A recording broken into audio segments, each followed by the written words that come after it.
Halo semua, perkenalkan nama saya Nicholas Andrea Herento, dan di video kali ini saya dan kelompok saya, yakni kelompok 7 dari kelas LA09, ingin mempresentasikan mengenai artikel ilmiah di mata kuliah Bahasa Indonesia kami dengan judul Mendorong Kembali Relevansi Iman dan Agama Melalui Organisasi-Organisasi Rohani.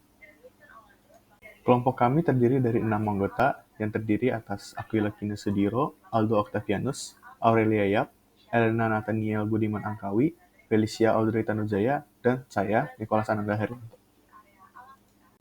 Di sini saya juga akan menjelaskan mengenai struktur pertama dari keseluruhan artikel ilmiah, yakni abstrak, di mana abstrak ini akan memuat keseluruhan dari artikel ilmiah yang akan dijelaskan oleh teman-teman saya berikutnya setelah saya. Di mana abstrak ini sudah mencakup bagian-bagian dari latar belakang, tujuan penelitian, metode penelitian, hasil penelitian, dan juga kesimpulan dalam satu bagian. Di sini saya akan membacakan abstrak di mana globalisasi membawa banyak perubahan di berbagai aspek kehidupan, termasuk dalam dunia kerja, pendidikan, dan praktik beragama. Dalam proses ini, peran agama dalam kehidupan masyarakat, terutama di kalangan generasi muda, menghadapi tantangan yang semakin besar. Penelitian ini bertujuan untuk memahami bagaimana organisasi-organisasi kerohanian dapat membantu mengembalikan peran-peran agama yang kian melemah di tengah perkembangan zaman, terutama dengan teknologi. Metode yang akan kami gunakan adalah meliputi observasi partisipatif dan juga wawancara yang mendalam dengan para pengurus organisasi tersebut di dalam instansi-instansi keagamaan. Melalui penelitian-penelitian yang telah kami lakukan, hasil penelitian menunjukkan bahwa organisasi-organisasi keagamaan itu mampu memanfaatkan media digital untuk menyebarkan nilai-nilai agama dengan lebih efektif kepada generasi muda.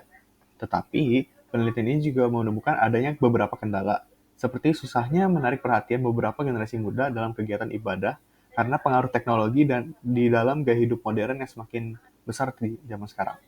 Hal ini menegaskan bahwa perlunya ada pendekatan baru yang lebih inovatif agar agama itu tetap relevan dan juga dapat menjawab kebutuhan di zaman modern ini. Dengan demikian, peran organisasi keagamaan dapat menjadi semakin penting dalam menjembatani nilai-nilai tradisional dengan perkembangan modern untuk mempertahankan relevansi agama di tengah-tengah arus globalisasi sekarang. Indonesia adalah negara majemuk dengan keanekaragaman suku, ras, agama, dan budaya. Di tengah keragaman tersebut, agama tetap menjadi salah satu pilar utama dalam kehidupan masyarakat Indonesia. Pengaruh agama di Indonesia tercermin dalam ideologi negara Pancasila, di mana sila pertama berbunyi ketuhanan yang Maha Esa. Sila pertama ini menegaskan peran agama dan kepercayaan sebagai fondasi kehidupan berbangsa dan bernegara. Namun, seiring dengan perkembangan zaman, peran agama dalam kehidupan sehari-hari mulai mengalami tantangan.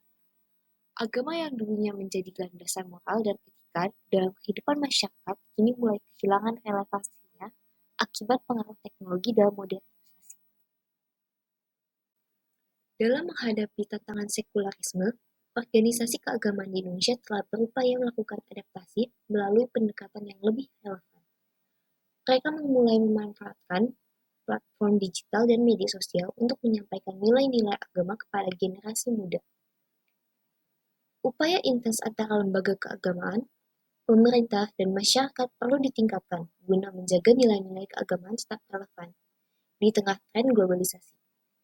Hal tersebut dapat menjadi landasan untuk membentuk generasi muda Indonesia yang tidak hanya berprestasi di tingkat global, tetapi juga memiliki etika dan moral yang kokoh berdasarkan nilai agama. Berdasarkan judul yang kami pilih, terdapat 3 teori yang akan kami bahas, yaitu yang pertama pengertian iman dan agama, kedua iman dalam generasi muda, dan ketiga organisasi rohani di Indonesia.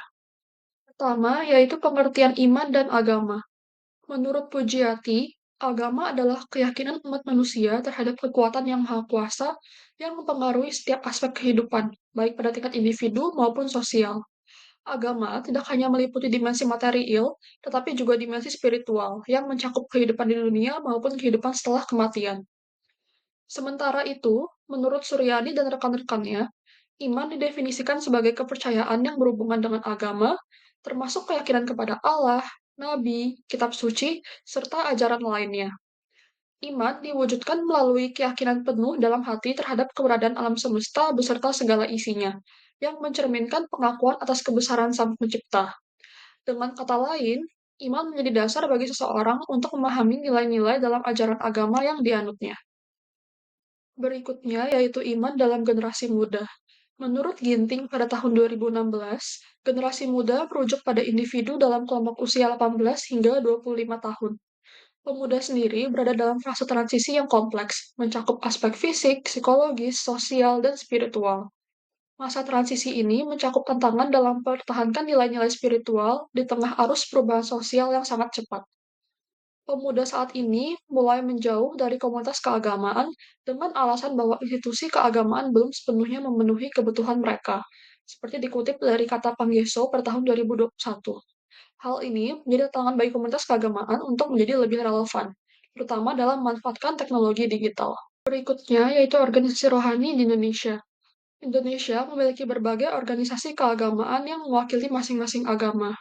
Organisasi-organisasi tersebut antara lain Majelis Ulama Indonesia atau MUI untuk umat Islam, Majelis Budaya Indonesia atau MBI bagi penganut Buddha, Persekutuan Gereja-Gereja di Indonesia atau PGI untuk umat Kristen, Pemuda Hindu Indonesia atau PHI bagi umat Hindu, dan Majelis Tinggi Agama Konghucu Indonesia atau Matakin bagi penganut Konghucu. Organisasi-organisasi ini beserta dengan tokoh agamanya memiliki peran signifikan dalam membangun keberagaman masyarakat, baik dari aspek pemahaman nilai-nilai agama maupun meningkatkan intensitas pelaksanaan ritus keagamaan. Kemudian untuk metode penelitian. Approach yang kami ambil adalah secara kualitatif. Kenapa kualitatif? Pertama, karena dalam konteks iman dan keagamaan, hal tersebut bukan sesuatu yang dapat kita kuantitatifkan. Hal tersebut bukan sesuatu yang dapat kita hitung dengan sebatas angka. Dan kedua adalah subjektivitas dan juga kompleksitas setiap latar belakang dari berbagai agama, terutama dan bahkan dari berbagai wilayah. Tidak sangat banyak faktor-faktor yang harus diperhitungkan jika kita ingin melakukannya secara kuantitatif. Jadi lebih efektif dan lebih baik jika kita melakukannya secara kualitatif. Sebagai pelaksanaan metode kualitatif tersebut, hal pertama yang kami lakukan adalah observasi lapangan. Kenapa observasi lapangan? Karena kami memerlukan gambaran nyata. Apa sih yang terjadi? Apa kondisinya di para badan-badan keagamaan ini? Kami perlu melihat perkembangan imannya kayak seperti apa dibandingkan masa-masa yang lalu. Bagaimana kami melakukannya? Kami melakukan pengamatan langsung. Kami datang ke tempatnya, kami melihat bagaimana pola perilakunya, bagaimana pola interaksinya. Apakah setiap orang di sini akrab satu dengan yang lainnya?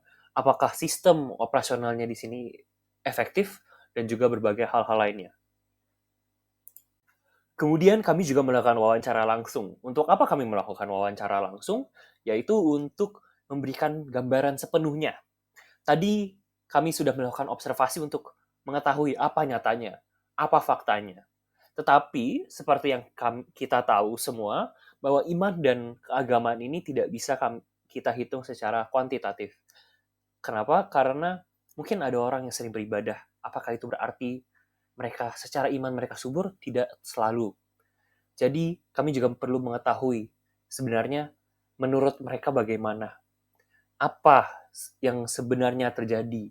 Bagaimana kualitas yang sebenarnya yang tidak bisa kita lihat dengan mata? Bagaimana kami melakukannya? Kami mewawancarai beberapa orang-orang penting seperti Romo ataupun pemuka agama lainnya dalam berbagai badan keagamaan. Kami mengulik sudut pandang dari mereka. Apa sih keunggulan dari generasi sekarang? Apa hambatannya? Bagaimana strateginya untuk terus-menerus membangun iman di generasi ini? Serta pengalaman-pengalaman yang telah mereka lalui dalam melakukan hal tersebut. Jadi hasil observasi yang kita dapatkan ada di 3 tempat, yaitu yang pertama di Pusiklat Sikadama, yang kedua di rumah Ustadz saya yang kita wawancarai, dan terakhir ada dari Paroki Santa Maria Fatima Sentul City. Dari ketiga gambar yang bisa kita perhatikan bahwa adanya suasana yang khidmat, serta adanya sharing atau penceritaan ajaran agama masing-masing dan doa kepada Tuhan Yang Maha Esa. Berikut adalah hasil-hasil wawancara dari beberapa pertanyaan yang kami tanyakan kepada kelompok-kelompok agama, baik dari Islam, Buddha, ataupun dari Katolik. Untuk pertanyaan pertama, bagaimana kondisi perkembangan iman dalam generasi terkini dibandingkan generasi-generasi sebelumnya? Generasi muda saat ini menghadapi tantangan besar dalam mempertahankan iman mereka, terutama karena pengaruh digitalisasi. Seperti kita bisa lihat di agama Islam, tokoh Islam menganggap bahwa generasi awal Islam memiliki iman yang lebih tangguh dan juga digitalisasi memengaruhi keimanan dalam generasi terkini. Sementara tokoh agama Buddha mengaku bahwa media sosial itu membantu dalam penyebaran agama seperti misalnya jadwal-jadwal ibadah, tapi generasi muda ini juga sering terganggu dalam kegiatannya karena mereka seringkali menggunakan media sosial ataupun perangkat mereka saat sedang melakukan ibadah. Lalu Katolik tantangan utama adalah banjir informasi yang berbeda-beda, banjir informasi-informasi baru terutama globalisasi. Lalu ada juga rendahnya minat mendalami iman. Anak muda lebih terfokus pada dunia virtual dan juga tren yang ada. Lalu untuk hasil wawancara pertanyaan yang kedua, apakah instansi telah berusaha secara spesifik untuk membangun iman dalam generasi muda? Setiap agama tentunya memiliki strategi yang unik untuk membina iman dari generasi-generasi muda mereka. Untuk agama Islam, mereka menitik beratkan pada teladan dari orang tua dan juga guru, sementara di sisi lain, Buddha memberikan kebebasan tanpa paksaan agar keterlibatan dari generasi-generasi muda bisa lebih alami. Dalam Katolik, berbagai program seperti Bina Iman dan juga OMK dilakukan untuk menjaga keterlibatan generasi muda. Dilengkapi dengan kegiatan-kegiatan yang menarik, seperti retret dan juga rekoleksi untuk membangun iman generasi muda lebih baik lagi. Lalu ada hasil wawancara untuk pertanyaan yang ketiga.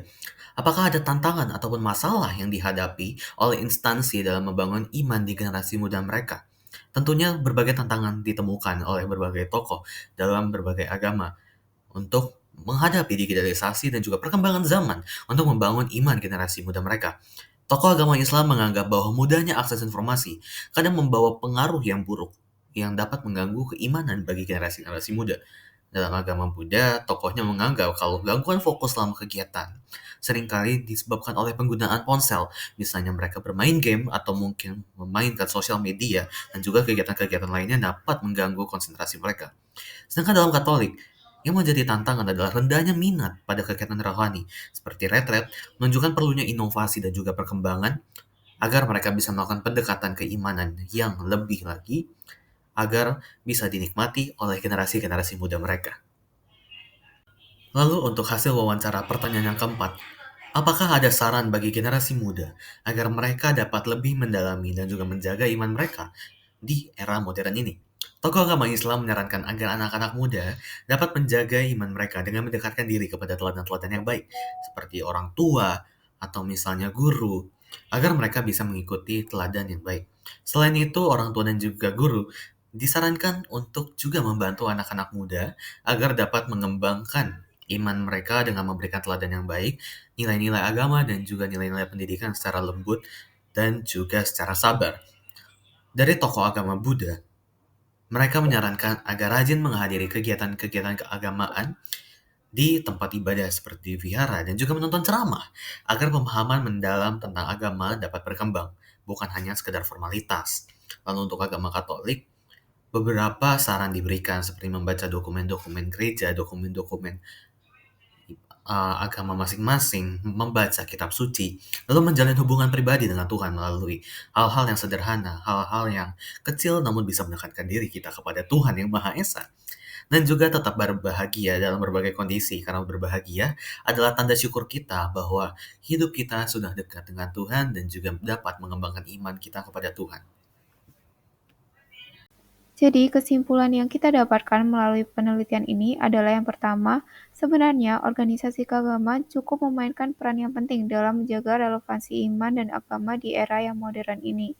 Tapi perlu diingat juga adanya perkembangan teknologi maupun globalisasi telah membawa tantangan besar, misalnya pengaruh media sosial maupun banjir informasi yang tidak selalu akurat.